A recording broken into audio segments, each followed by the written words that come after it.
Guys, welcome back to the channel. I wanted to show you the update on the transmission job here. Okay, let me show you where I'm at and what I did. I worked an hour here when I got off of work. I went ahead and dropped the transmission all the way back down. I impacted all the 6 bell housing bolts. I went ahead also and let me show you here. I put the dipstick in. And I put a new rubber grommet in the bottom, and I have that impacted to the top. The whole harness and all the connections have been made. I've centered up the stiflers the best I could to the cross member, the stiflers to the transmission, excuse me. All the connections over here, if you can see, have been made.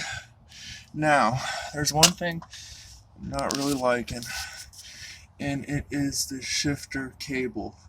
I'm thinking about running it up over here over the top, but it was binding and causing the plate not to seat the bolts. So now that I've got it tightened and seated up here, there's an 8mm here, and you can't see, but there's 8mm here, and you just wedge this off. What I'm going to do is pull it back, slide it through up here, bolt it back to here, bolt it back to here, and then reclip it up on here. Now, what I have left to do, I'm not going to hit those lines yet, even though the transmission's where it's going to be, because next I have to do the torque converter bolts. I have to tighten all 4 torque converter bolts, take them out one by one, re-Loctite them in, and get somebody to hold the front by the crank with a 24mm and a breaker bar while I do the torque sequence. Skip a bolt, do the other bolt, skip a bolt, do the other bolt, skip a bolt, do the 4th bolt. I'm done. Good. Okay, the flywheel and torque converter will be taken care of at that point. At that point, I'll be free to go. I can do the starter. I can do these lines up here. I can install the aluminum drive shaft, the new aluminum drive shaft for it, and then I can go ahead and start working on the new Basney X pipe, or the Basney X pipe that I've replaced. I had so much trouble with the other one. I can do the starter, that's no big deal. 2 bolts, those lines are no big deal. So the last critical thing is a torque converter, and this is where the last transmission guy made the mistake. Besides changing the input shaft seal, he stripped one of the converter bolts, and now I can see why it's very hard to see from the front there, and you have to do it on this side.